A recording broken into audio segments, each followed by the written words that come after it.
Career તરીકે કોઈ એક કવિ બનવું હોય તો આ ફિલ્ડ પસંદ કરાય ખરું? કરાય, આ ફિલ્ડ પસંદ કરાય, પણ આ ફિલ્ડ એવું છે કે એ કરિયર માટે જેટલું ઉપયોગી છે એના કરતાં વધારે જીવન માટે ઉપયોગી છે. એટલે કરિયર બાય પ્રોડક્ટ રહી જાય છે. જેને સાચા અર્થમાં જીવવું છે એના માટેનું આ ફિલ્ડ છે. જેમ એક ડૉક્ટર ફી લે છે, એક શિક્ષક ફી લે છે, એમ એક સાહિત્યકાર, એક કવિ પુરસ્કાર લે છે. પુરસ્કાર શબ્દ તો મેઘાણીભાઈએ આપણને આપેલું છે.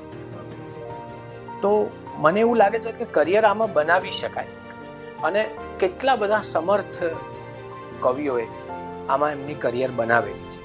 પણ આ એક એવી જગ્યા છે, આ એક એવી અવસ્થા છે, તબક્કો છે કે જ્યાં તમારે માત્ર ને માત્ર સંઘર્ષ જ એને તમારો ધ્યેય અને ઉદ્દેશ બનાવવાનો છે.